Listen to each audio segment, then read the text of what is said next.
Pinaplano umano ng Immigration, Refugees and Citizenship Canada na pag-isahin ang ilang immigration program at baguhin ang ilan pang mga pulisiya para sa pagtulak sa modernisasyon ng Federal Economic Program. Ano nga ba ang ibig sabihin nito para sa mga permanent residency applicants? Alamin sa report ni Kisha Balatba.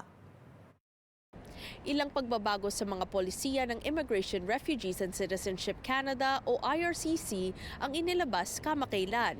Kabilang dito ang plano na pagsamahin ng tatlong federal skilled immigration classes sa ilalim ng iisang high-skilled immigration class. I am not certain yet if this is a good if this will be suitable or if this is favorable to some of the candidates, but what I feel is parang napapanahon naman talaga na kailangan ayusin na because since 2015 nga wala namang major changes sa express entry.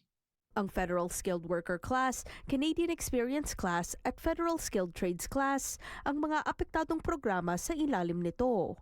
Isa pang pagbabago ngayong buwan ay ang pagtanggal ng hiwalay na work permit para sa mga post-secondary international students na kailangan magtrabaho sa mga student work placements para sa kanilang programa. For those international students who wanted to study and with co-op terms, so to simplify the administrative process, they don't have, like the international students are not required to submit a separate work permit application or a separate form to have a co-op work permit. Ang mga pabago-bagong patakaran sa immigration, isa raw sa mga nagiging balakid para sa ilang immigrants, tulad ni Jo Marie Grande na unang sinubukan ng International Student Pathway sa Canada. Naabutan kami ng mga big changes from IRCC, so biglang tumaas yung mga requirements, CRS scores, at kahit anong effort namin, hindi kami mabunot-bunot sa mga draws. So dumating sa point na pa-expire na yung work permit namin, pero wala pa rin talagang chance. So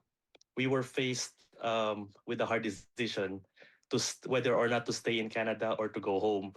Nakakuha raw sila ng permanent residency sa ilalim ng Ontario Immigrant Nominee Program noong April 2025, pero hindi raw biro ang mga hamong pinagdaanan bago makamit ito. It meant giving up our jobs and switching to a tourist visa.